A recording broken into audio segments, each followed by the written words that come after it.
ขอนอบน้อมแด่พระผู้มีพระภาคเจ้าพระองค์นั้นซึ่งเป็นผู้ไกลจากกิเลสตรัสรู้ชอบได้โดยพระองค์เองสวัสดีครับท่านผู้ฟังที่เคารพครับท่านผู้ฟังกำลังรับฟังรายการศึกษาธรรมนำสุขมีแสดงให้ท่านผู้ฟังทุกวันเสาร์ตั้งแต่เวลา 15 นาฬิกาถึง 16 นาฬิกาดำเนินรายการโดยกระผมพลเอกธนัทเดชะมีอาจารย์สุรภาเดชะเป็นผู้ร่วมรายการ วันนี้เราได้นำพระไตรปิฎกฉบับอรรถกถาเล่มที่ 32 มาศึกษากันในพระสูตรที่เกี่ยวกับประวัติของพระเถระผู้สำคัญที่ผ่านมานั้นได้ศึกษาประวัติของท่านกาลุทายีเถระจากนั้นก็ไปศึกษาประวัติของพระภากุลเถระ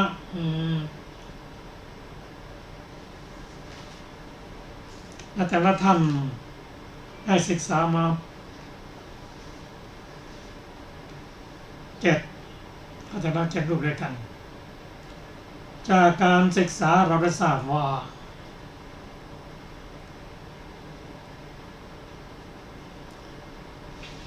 พระเถระผู้ใดประสบความสำเร็จนั้นนั่นก็คือท่านได้เห็น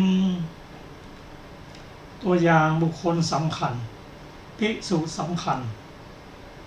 ที่พระพุทธเจ้าองค์ก่อนเช่นพระปทุมุทระเป็นต้นพระพุทธเจ้าท่านสถาปนาพระภิกษุรูปนั้นเป็นเอตัทถะหรือเป็นผู้มีความรู้ความชำนาญในเรื่องต่างๆแล้วท่านเห็นแล้วถ้าประสงค์อยากจะเป็นอย่างผู้นั้นบ้าง เมื่อเป็นเช่นนั้นท่านก็ทำบุญสร้างกุศลต่อเนื่องกันรักษาความปรารถนานั้นอยู่ตลอดเวลาช่วงเวลาผ่านไปหลายชาติหลายกับท่านก็ทำบุญต่อเนื่องตั้งความปรารถนาไว้อย่างนั้นเหมือนกัน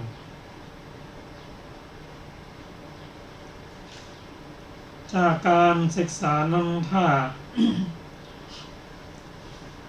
เราโน้มน้อมพิจารณาเห็นว่าเมื่อมีความประสงค์อยากจะเป็นอย่างนั้นอย่างนี้ตั้งความปรารถนาไว้อยากเป็นผู้มีเอตัทถะได้รับสถาปนาเป็นอย่างนั้นอย่างนั้น1ตั้งเห็นแล้วปรารถนาตั้งความปรารถนาไว้2สร้างเหตุให้สมกับผลที่เราปรารถนานั้นและทำอย่างต่อเนื่องกันมาก็ประสบผลสำเร็จกล่าวได้สั้นๆในพระสูตรบางพระสูตรกล่าวว่าทุกสิ่งทุกอย่างเกิดได้ด้วยบุญปรารถนาอย่างไรครับสร้างบุญให้เกิดขึ้นเพราะทุกสิ่งทุกอย่างเกิดขึ้นด้วยบุญถามบุญคืออะไรคือการให้ทานรักษาศีลเจริญจิตเจริญปัญญาอันนั้นบุญย่อมสำเร็จ เราจะมาศึกษากันสั้นๆถึงเรื่องพระกาลุทายีการนี้สีดำนิดๆหนึ่งชื่อจริงชื่ออุทายีรวมกันเป็นกาลุทายี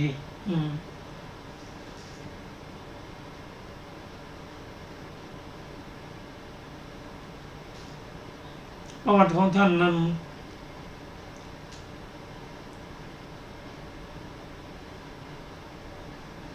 ท่านตั้งความปรารถนาไว้ในสมัยพระพุทธเจ้าทรงพระนามว่าปทุมุตระนานทีเดียวตอนพูดถึงพระพุทธเจ้าก่อนภัตตกัปใน3 พระองค์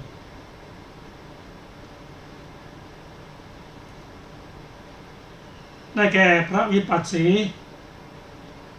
พระสิกขีพระเวสสภู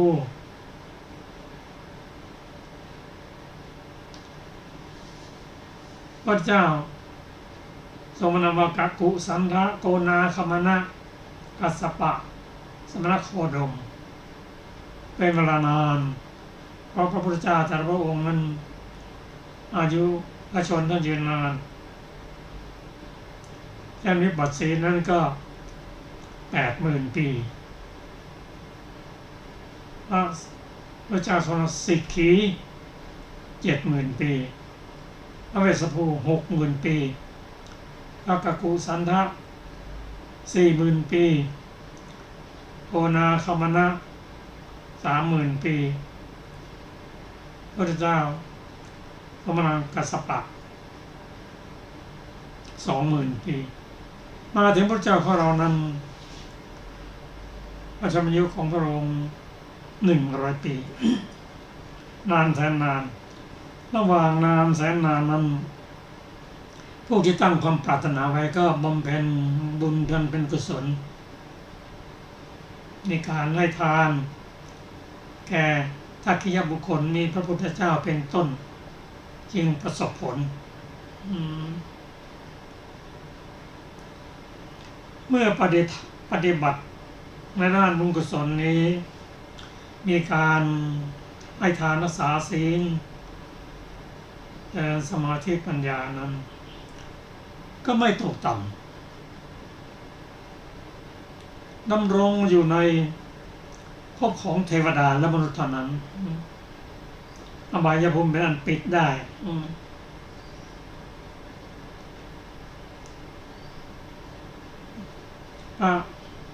การุทายีนั้น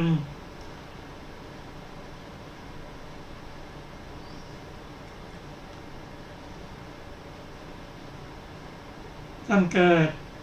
ท่านเป็นบุตรของอมาตย์เกิดวันเดียวกับพระพุทธเจ้าของเรา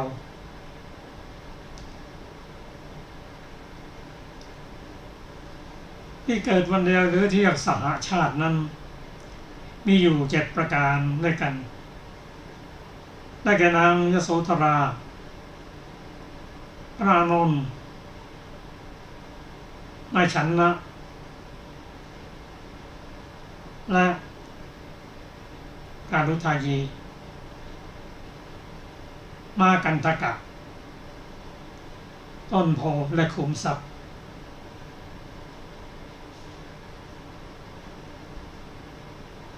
ท่านได้รับสถาปนาจากพระพุทธเจ้าของเราว่าท่านลูกอดีนั้นได้รับ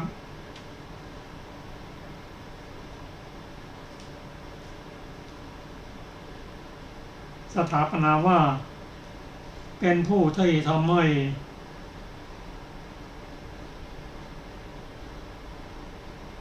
องค์สักยะนั้นอยู่ในศรัทธาคำว่าศรัทธาในที่นี้คือเคารพเลื่อมใสในพระพุทธเจ้าอาการุทายีนั้นทำให้ราชวงศ์ตั้งอยู่ในศรัทธาทั้งที่ยังไม่เห็นพระพุทธเจ้าเลยก็เกิดความเคารพเลื่อมใสเพราะการที่เกิดความเคารพเลื่อมใสนั้นในปัจจุบัน แม้พระพุทธเจ้าปรินิพพานแล้ว2,000 กว่าปีแล้วเราก็ทำให้เกิดความศรัทธาได้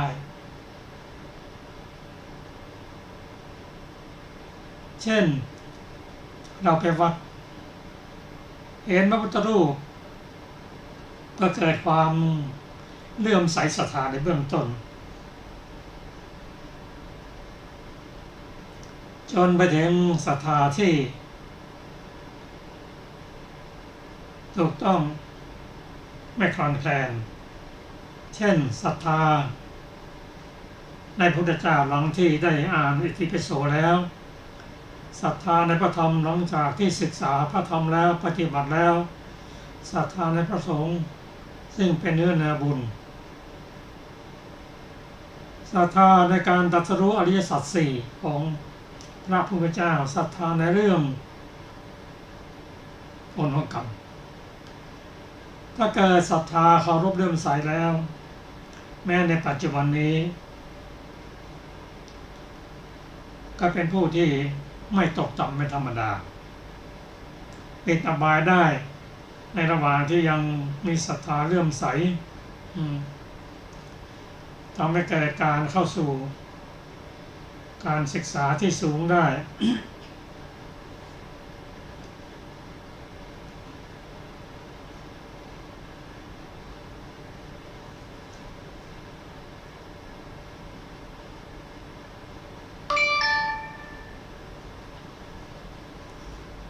อีกท่านหนึ่งคือท่านพระอากุลละท่านเกิดสมัยก่อนพุทธเจ้าของเราท่านมาบวชในสมัยพระเจ้าของเราท่านบวชเมื่ออายุ80 ปีท่านภากุลเนี่ยบวชเมื่ออายุ80 ปี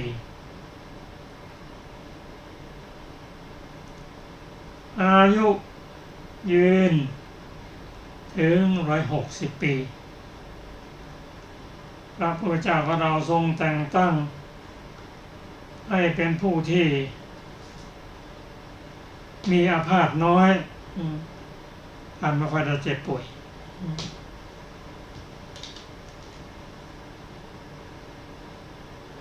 ก็การที่ท่านมีอายุยืนถึง160 ปีมีอาพาธน้อยก็ต้องมีเหตุมีผลเพราะในสมัยก่อนๆมาท่านบวชเป็นดาบส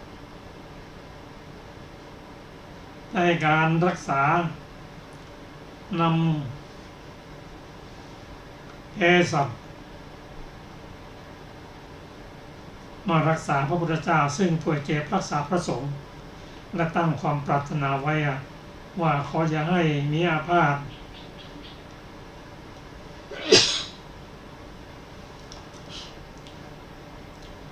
จะถามว่า อาพาธมีหรือเปล่าซึ่งพระพุทธเจ้าได้สถาปนาท่านว่าเป็นภิกษุผู้มีอาพาธน้อยอาพาธมีทุกคนแต่ท่านภากุลอาพาธน้อยบางครั้งการอาพาธนั้นก็แสดงอาการปรากฏบางครั้งก็ไม่แสดงอาการให้ปรากฏ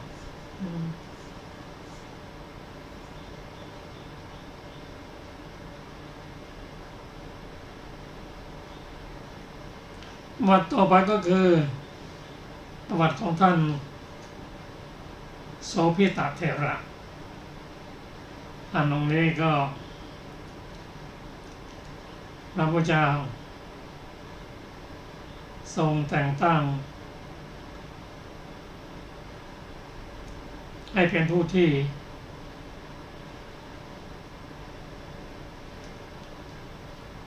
ตรัสสอนภิกษุณีให้บรรลุพระอรหันต์วัน14 ค่ำแสดงธรรมแก่ภิกษุณีสำเร็จเป็นพระโสดาบัน500พอวัน15แสดงอีกครั้งหนึ่งเป็นพระอรหันต์หมดเลยท่านเป็นผู้สามารถที่จะระลึกชาติได้ในอดีตชาติท่าน ได้เป็นพระราชามีนางสนม500ในสมัยพุทธองค์นี้ท่านได้เป็นพระเถระเป็นพระอรหันต์พิสดี500นั้นเคยเป็นบริวารของท่านระลึกชาติได้ท่านจึงไม่ประสงค์จะคุกคีแม้แต่จะสอนภิกษุณีตั้ง500ทั้งที่เป็นเวรของท่านก็ให้อื่นไปแทนเสียเดี๋ยวพระอรหันต์ท่านระลึกชาติจะคิดว่าท่านโสภิตะเนี่ยมีภิกษุณี500เป็นบริวารในสมัยท่านเป็นพระราชาบัดนี้ก็ยังประสงค์จะพบกันอีกหรือท่านพยายามปฏิเสธพอเว้นแล้วท่านคืนไปแทนนางภิกษุณีสมรูปนั้นปรารถนาที่จะให้ท่านไปแสดงธรรมให้ข้าพระเจ้าท่านอย่างนี้พระเจ้าบอกว่าจงแสดงธรรมด้วยตนเองอย่าให้คนอื่นไปแทนท่านก็แสดงธรรมแล้วก็ทำให้ภิกษุณีให้บรรลุผลเพราะฉะนั้นท่านจึงได้รับตำแหน่งเอตทัคคะเป็นยอดของภิกษุสาวกผู้ระลึกถึงขันธ์ที่อยู่อาศัยในชาติก่อนต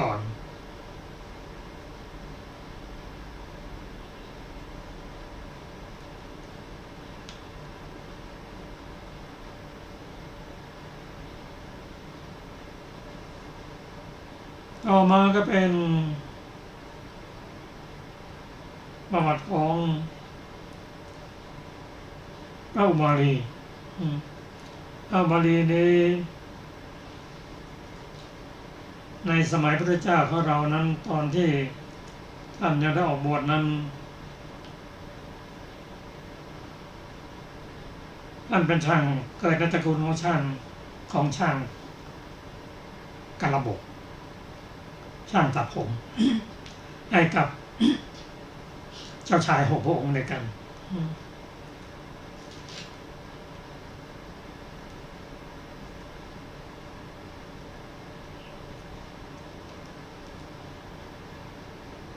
ในจำนวนเจ้าชาย6 พระองค์นั้น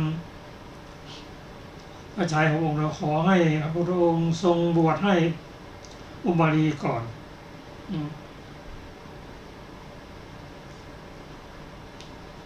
เพราะ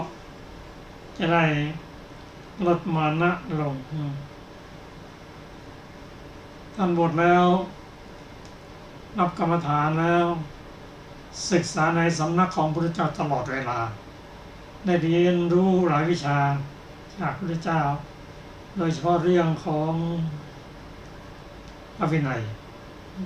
ท่านได้ตัดสินงานต่างๆเกี่ยวกับการตัดสินคดีต่างๆซึ่งพระพุทธเจ้าทรงสรรเสริญก็พระบาลีองค์นี้แหละหลังจากที่พระพุทธเจ้าของเราปรินิพพานแล้วได้มีการสังฆายนาครั้งที่1ซึ่งมีพระมหากษัตริย์เป็นประธานพระอุบาลีรูปนี้แหละได้เป็นผู้ที่ให้ความรู้ในด้านพระวินัย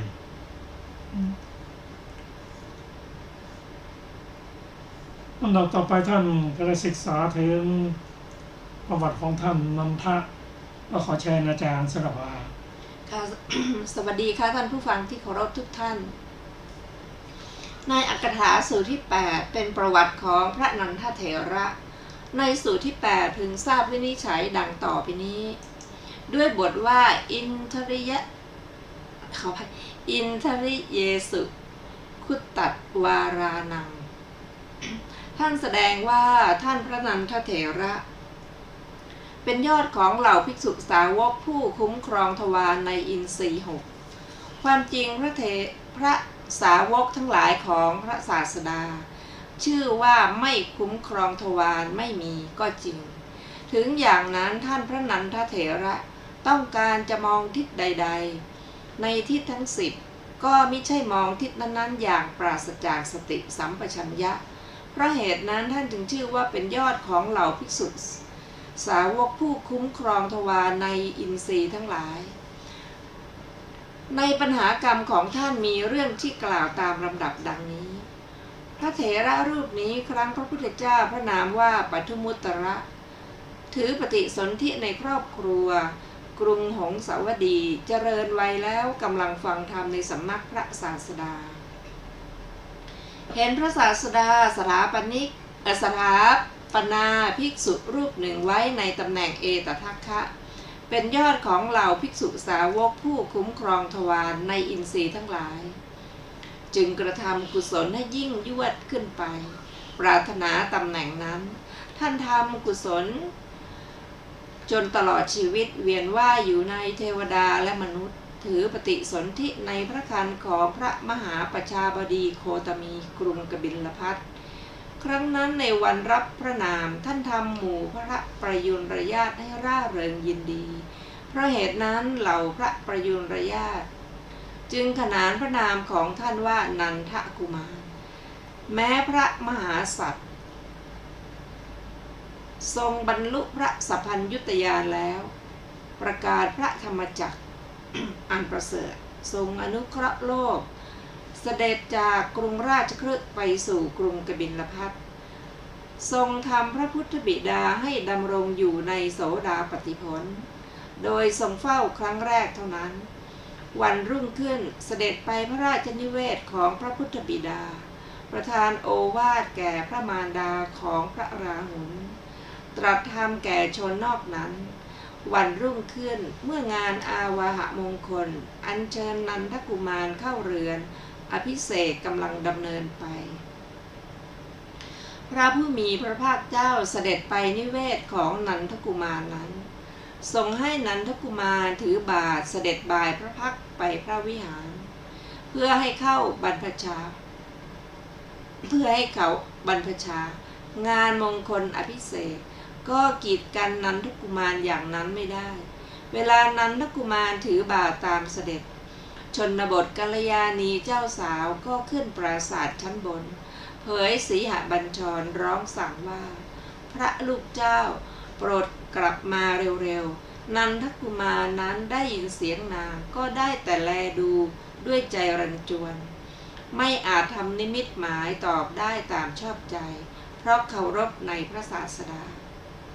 ด้วยเหตุนั้นนันทกุมารนั้นจึงร้อนใจขณะนั้นนันทกุมารก็คิดอย่างเดียวว่า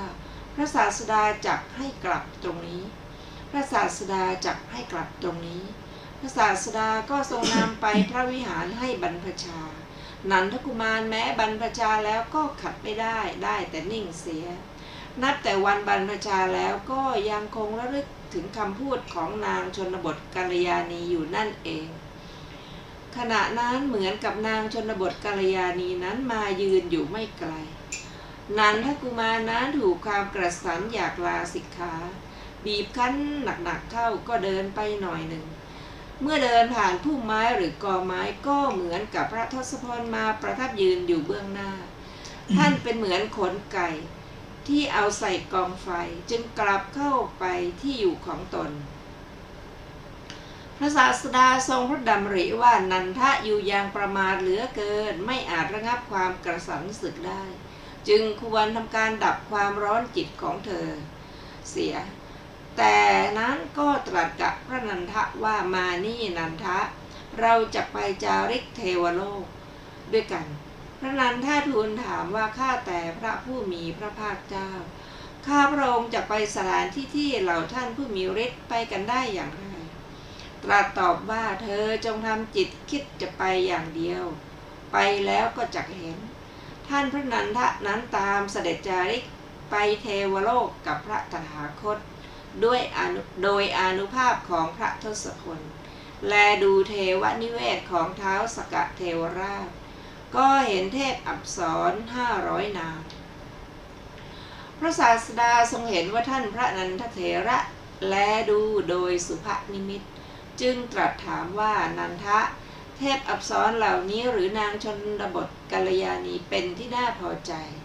ทูลว่าข้าแต่พระองค์ผู้เจริญนางชนบทกัลยาณีเทพอัปสรเหล่านี้แล้วจะปรากฏเหมือนกับนางวานอนที่หูจมูกแหว่งพระเจ้าค่ะตรัสว่านันทะเทพอัปสรอย่างนี้ได้ไม่ยากเลยสำหรับผู้ทำสมณธรรม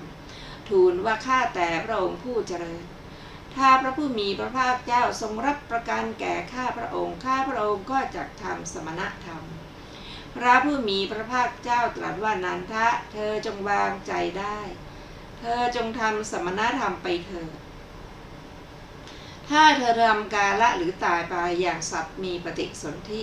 เราก็รับประกันว่าจะได้นางเทพอัปสรเหล่านั้น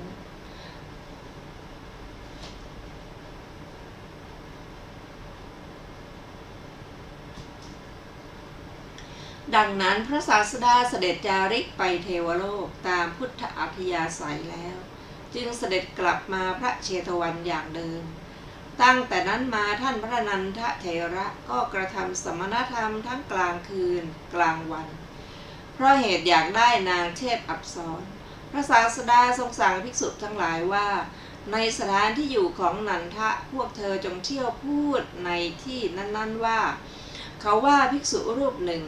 ให้พระทศพลรับประกันแล้วจึงทำสมณธรรม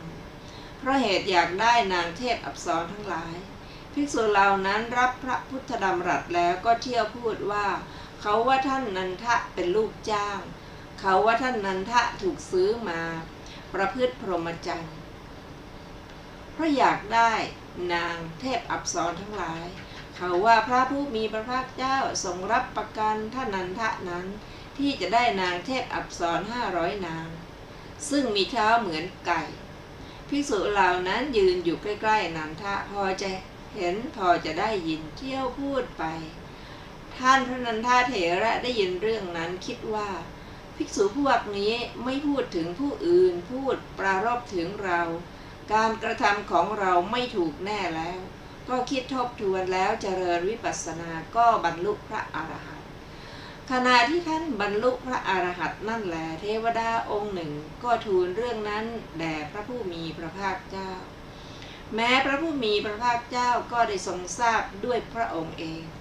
วันรุ่งขึ้นท่านพระนันทเถระเข้าไปเฝ้าพระผู้มีพระภาคเจ้ากราบทูลอย่างนี้ว่าข้าแต่พระองค์ผู้เจริญพระผู้มีพระภาคเจ้าทรงรับประกันข้าพระองค์เพื่อจะได้นางเทพอัปสร500นางซึ่งมีเท้าเหมือนไก่อันใดข้าพระองค์ขอเปลื้องพระผู้มีพระภาคเจ้าจากปฏิสวะการรับนั้นพระเจ้าค่ะเรื่องเกิดขึ้นอย่างนี้อย่างว่ามานี้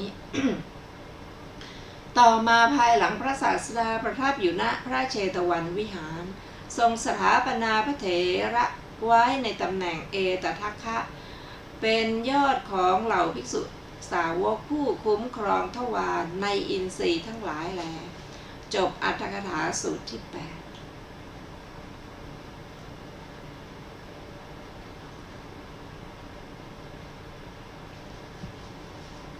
ต่อไปเป็นอรรถกถาสูตรที่ 9เป็นประวัติของพระมหากัปปินะเถระในสูตรที่ 9พึงทราบวินิจฉัยดังต่อไปนี้ด้วยบทว่าภิกขุโอวาทการนังท่านแสดงว่าท่านมหากัปปินะเถระเป็นยอดของเหล่าภิกษุสาวกผู้โอวาทภิกษุได้ยินว่าพระเถระนี้กล่าวธรรมกถาในการประชุมคราวเดียวเท่านั้นก็ทำภิกษุ 1,000 รูปให้บรรลุพระอรหันต์ เพราะเหตุนั้นท่านจึงชื่อว่าเป็นยอดของเหล่าภิกษุสาวกผู้โอวาทภิกษุในปัญหากรรมของท่าน มีเรื่องที่จะกล่าวตามลำดับดังนี้แท้จริงพระเถระรูปนี้ครั้งพระพุทธเจ้าพระนามว่าปัทุมุตตระบังเกิดในครอบครัวในกรุงหงสาวดีต่อมากำลังฟังธรรมกถาของพระศาสดาเห็นพระศาสดาทรงสถาปนาภิกษุรูปหนึ่งไว้ในตำแหน่งเอตทัคคะเป็นยอดของเหล่าภิกษุสาวกผู้โอวาทภิกษุ ทำกุศลให้ยิ่งยวดขึ้นไปจึงปรารถนาตำแหน่งนั้น ถ้าทำกุศลจนตลอดชีวิตเวียนว่ายอยู่ในเทวดาและมนุษย์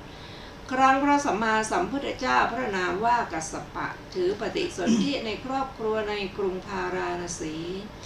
เป็นหัวหน้าคณะของบุรุษ 1,000 คน สร้างบริเวณใหญ่ประดับด้วยห้อง 1,000 ห้อง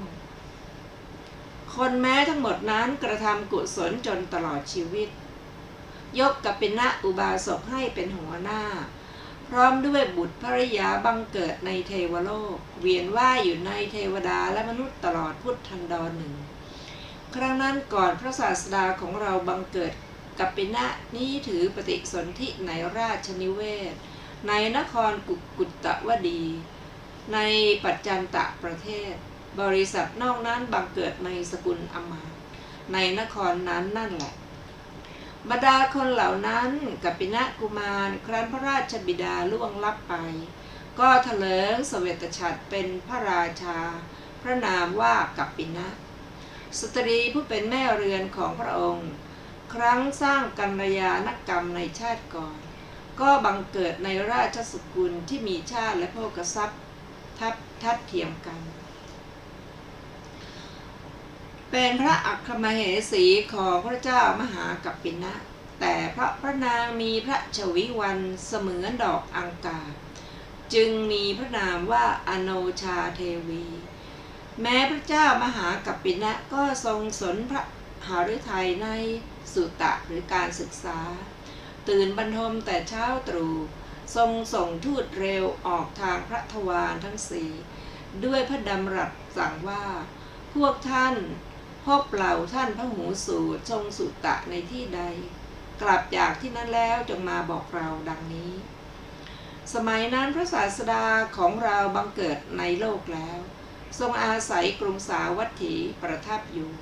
เวลานั้นพวกพ่อค้าชาวกรุงสาวัตถีรับสินค้าที่เกิดขึ้นในกรุงสาวัตถีไปยังนครนั้นเก็บงำสินค้าไว้แล้วก็ถือบรรณาการหมายจะเฝ้าพระราชาไปถึงประตูพระราชนิเวศทราบว่าพระราชาเสด็จไปพระราชอุทยานจึงไปที่พระราชอุทยานยืนใกล้ๆประตู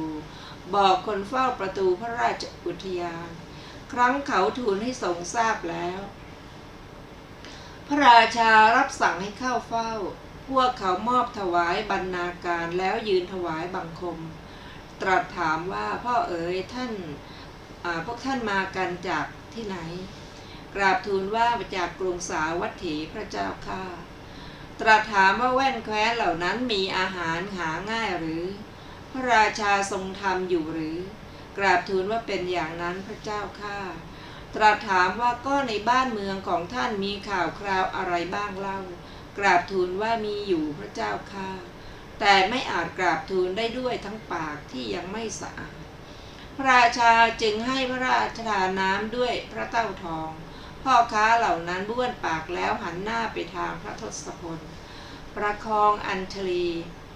กราบทูลว่าข้าแต่สมมุติเทพในบ้านเมืองของข้าพระบาทพระพุทธรัตนะเกิดขึ้นแล้วพระเจ้าข้าพอสลับคำว่าพุทโธเท่านั้นพระราชาก็ทรงเกิดปีติซาบซ่านทั่วพระวรกายแต่นั้นตรัสว่าพ่อเอ๋ยพวกท่านพูดว่าพุทโธหรือกราบทูลว่าพวกข้าพระบาทพูดว่าพุทโธพระเจ้าข้าทรงให้พวกพ่อค้ากล่าวอย่างนั้น3 หนบทว่าพุทโธหาประมาณมิได้ใครๆไม่อาจทำให้มีประมาณได้เลยพระราชาทรงเลื่อมใสในบทว่าพระพุทธรัตนะเกิดขึ้น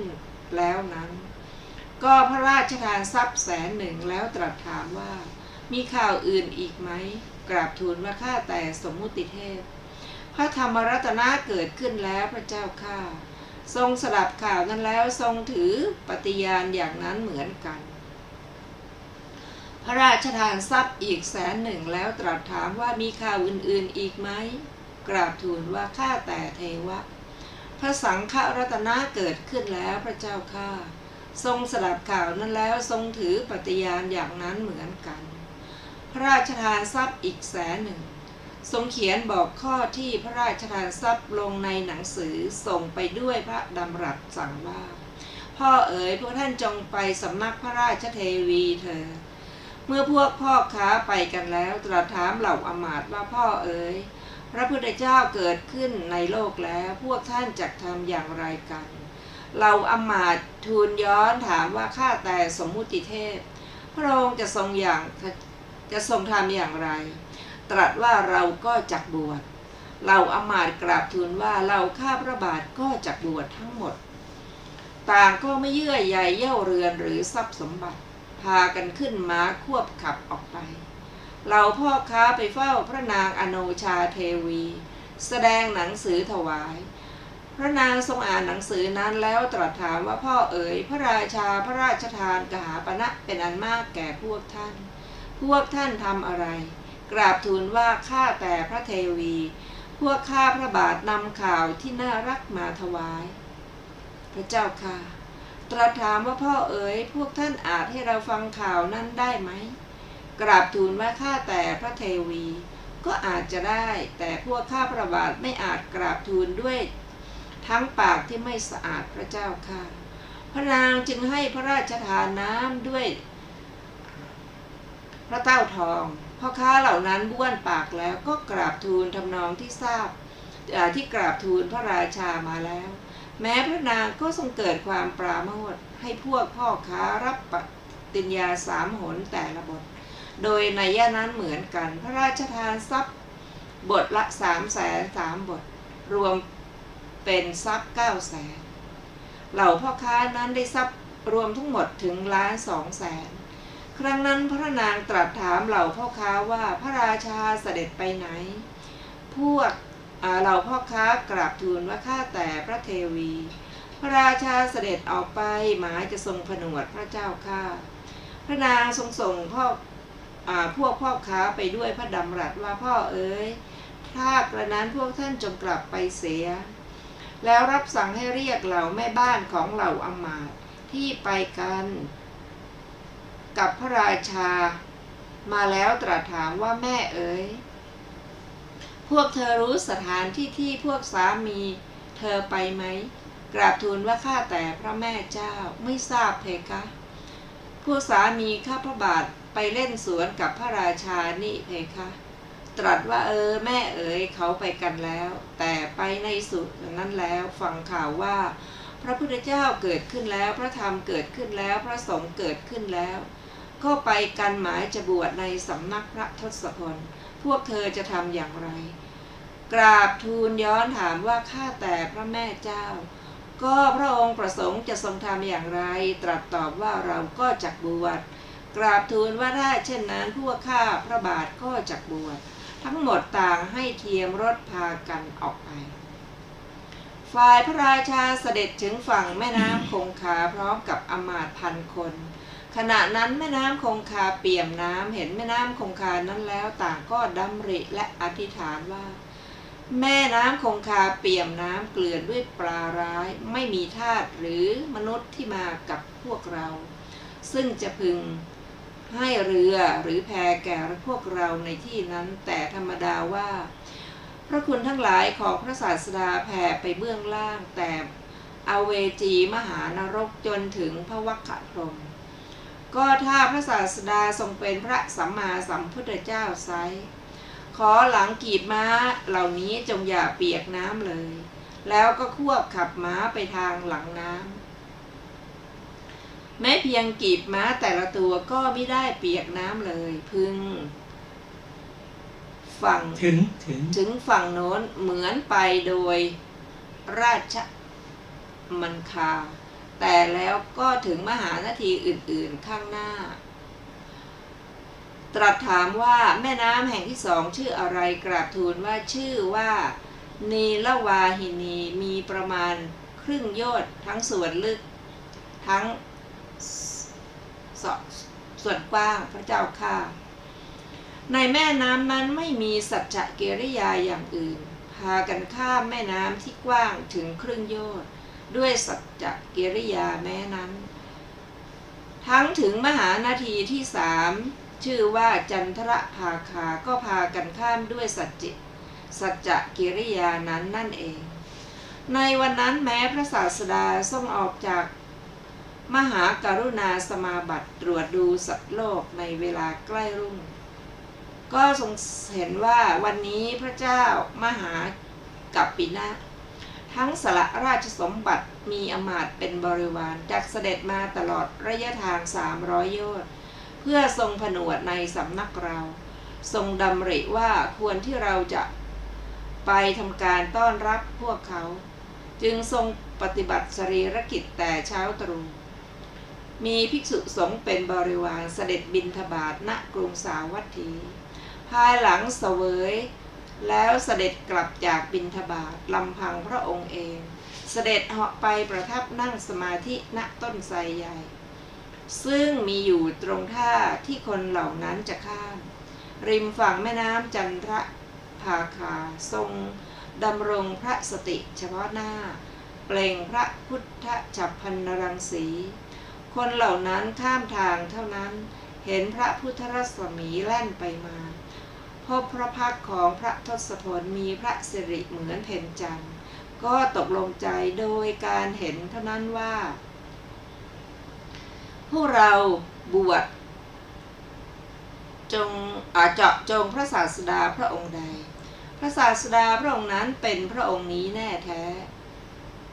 ก็น้อมกายถวายบังคมตั้งแต่สถานที่พบมาถวายบังคมพระศาสดาพระราชาจับที่ข้อพระบาทพระศาสดาถวายบังคมแล้วประทับนั่งณสมควรส่วนหนึ่งพร้อมกับอมาตย์1,000พระศาสดาตรัสธรรมกถาโปรดคนเหล่านั้นจบเทศนาทุกคนก็ดำรงอยู่ในพระอรหันต์ขอบรรพชาพระศาสดาทรงทราบว่าเพราะคนเหล่านี้ถวายจีวรประทานไว้ในชาติก่อนจึงมารับจีวรบาทจีวรของตนแล้วทรงเหยียดพระหัตถ์มีวรรณะดังทองตรัสว่าจงเป็นภิกษุมาเถิดทำเรากล่าวดีแล้วพวกเธอจงประพฤติพรหมจรรย์เพื่อทำที่สุดทุกข์โดยชอบเธอก็เป็นอันท่านเหล่านั้นบรรพชาและอุปสมบทแล้วพากันแวดล้อมพระศาสดาเหมือนพระเถระ100 พรรษาฝ่ายพระนางอโนชาเทวีมีรถ1,000 คันเป็นบริวารเสด็จถึงฝั่งแม่น้ำคงคาไม่เห็นเรือหรือแพที่จะพาข้ามไปแต่พระทรงเป็นคนฉลาดจึงทรงดำริว่า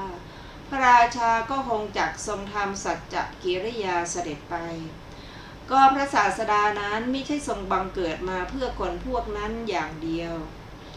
ถ้าพระองค์ทรงเป็นพระสัมมาสัมพุทธเจ้ารถทั้งหลายของพวกเราก็อย่าจมน้ำจึงทรงขับควบรถไปทางผิวน้ำแม้เพียงดุมและล้อของรถทั้งหลายก็มิได้เปียกน้ำทั้งแม่น้ำทั้งที่2 ที่ 3ก็ทรงข้ามไปได้ด้วยกระทำสัจจะนั้นนั่นแลเมื่อทรงข้ามไปได้นั่นเองทรงเห็นพระศาสดาที่โคนต้นไทรแม้พระศาสดาก็ทรงดำริว่าสตรีเหล่านี้เห็นสามีของตนเกิดฉันทราคะก็พึงทำอันตรายต่อมรรคผลทั้งไม่อาจฟังธรรมได้จึงทรงกระทำโดยวิธีที่พวกเขาจะไม่เห็นกันและกันได้สตรีเหล่านั้นทั้งหมดขึ้นจากท่าน้ำแล้ว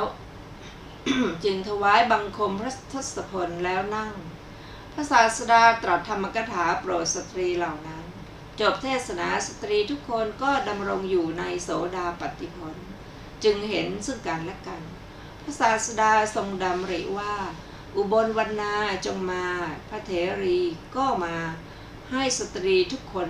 บรรพชาแล้วพาไปสำนักภิกษุณีพระศาสดาทรงพาภิกษุ1,000 รูปเสด็จ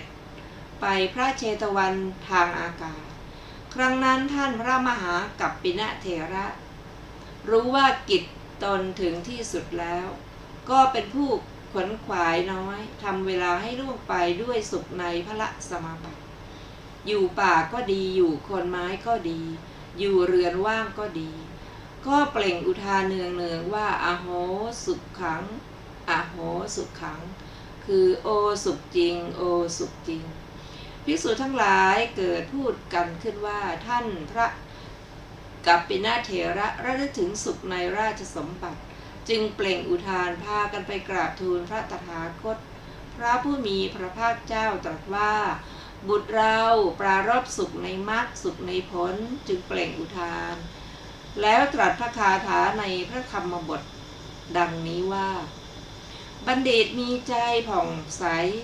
และมีปีติในธรรมย่อมอยู่เป็นสุขยินดีในธรรมที่พระอริยะประกาศแล้วทุกเมื่อต่อมาวันหนึ่งพระศาสดาทรงเรียกภิกษุพันรูปอันเตวาสิกของท่านมาแล้วตรัสถามว่าดูก่อนภิกษุทั้งหลายอาจารย์ของเธอแสดงธรรมบ้างไหมกราบทูลว่าข้าแต่พระผู้มีพระภาคเจ้าอาจารย์ของข้าพระองค์ไม่ได้แสดงธรรมเลยท่านเป็นผู้ขวนขวายน้อย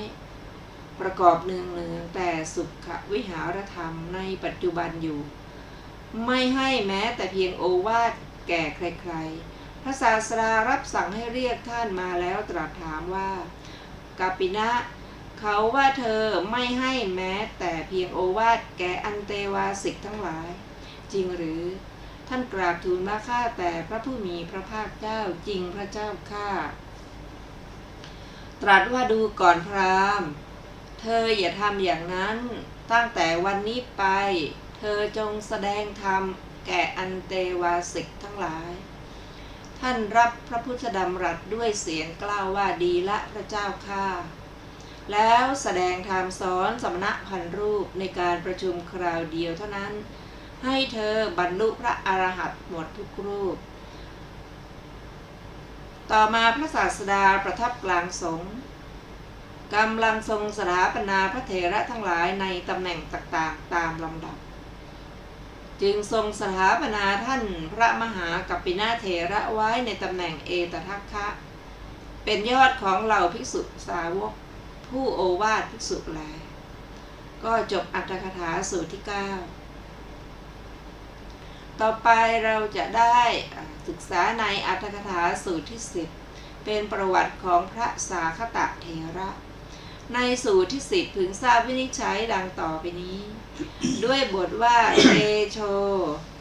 ทาตุกุสสานังท่านแสดงว่าท่านพระ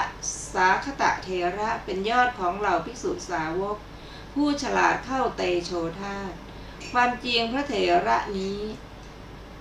ใช้เดชครอบงำเดชของนาคชื่ออัมภติทะได้ทำให้หายพยศเพราะเหตุนั้นท่านจึงชื่อว่าเป็นยอดของเหล่าภิกษุสาวกผู้ฉลาดเข้าเตโชธาตุในปัญหากรรมของท่านมีเรื่องที่จะกล่าวตามลำดับดังนี้ก็พระเถระรูปนี้ครั้งพระพุทธเจ้าพระนามว่าปทุมุตตระถือปฏิสนธิในครอบครัวในกรุงหงสาวดีต่อมากำลังฟังพระธรรมเทศนาของพระศาสดาเห็นพระศาสดาทรงสถาปนาภิกษุรูปหนึ่งไว้ในตำแหน่งเอตทัคคะเป็นยอดของเหล่าภิกษุสาวกผู้ฉลาดเข้าเตโชธาตุจึงทำกุศลกรรมอย่างใหญ่ปรารถนาตำแหน่งนั้นเขาทำกุศลตลอดชีวิตเวียนว่ายอยู่ในเทวดาและมนุษย์ในพุทธุปบาทการนี้บังเกิดในครอบครัวพราหมณ์ในกรุงสาวัตถีบิดามารดาตั้งชื่อท่านว่าสาคตมานพต่อมาสาคตมานพนั้นฟังพระธรรมเทศนาของพระศาสดาได้ศรัทธาจึงบวชทำสมาบัติ8ให้บังเกิดแล้วบรรลุความเป็นผู้ชำนาญในสมาบัตินั้นต่อมาวันหนึ่งพระศาสดาเสด็จจาริกไปได้เสด็จถึงที่ใกล้กรุงโกสัมพีสมัยนั้นคนที่มาที่ไปมากด้วยการเป็นศัตรูของนายเรือเก่าที่ท่าน้ำตีนายเรือนั้นตายนายเรือนั้นตั้งความปรารถนาด้วยทั้งจิตที่ขุ่นแค้นบังเกิดเป็นนาคราชมีอานุภาพมากที่ท่าเรือนั้นนั่นแหละเพราะมีจิตขุ่นแค้นเขาจึงทำให้ฝนตกในเวลาที่มิใช่หน้าฝนไม่ให้ฝนตกในเวลาหน้าฝนข้าวกล้าก็ไม่สมบูรณ์ชาวแว่นแคว้นทั้งสิ้นทำการเส้นสังเวยทุกปี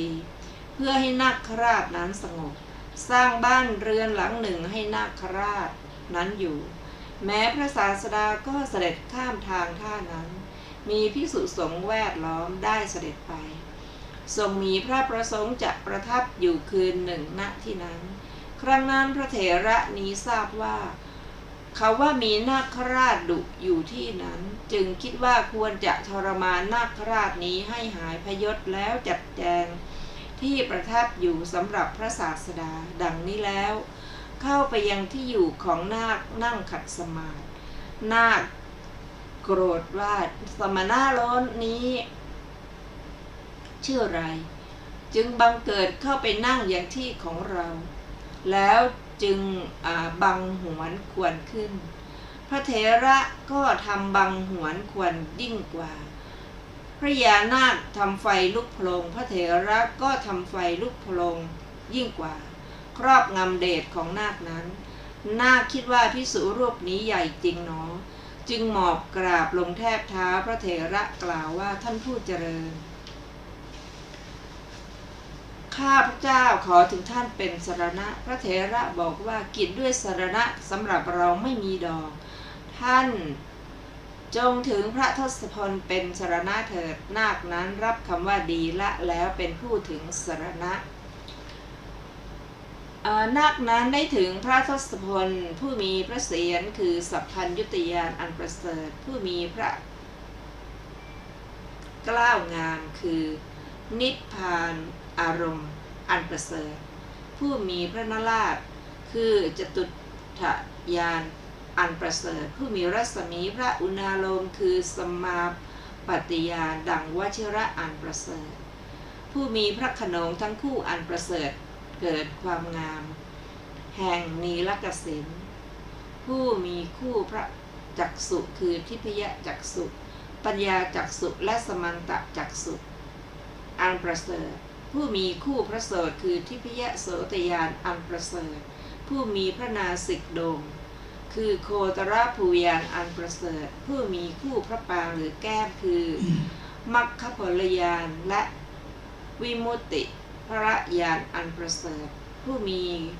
คู่พระโอษฐ์คือโลกิยญาณและโลกุตระญาณอันประเสริฐผู้มีพระทนงามคือสัตตโพธิปักขิยญาณอันประเสริฐ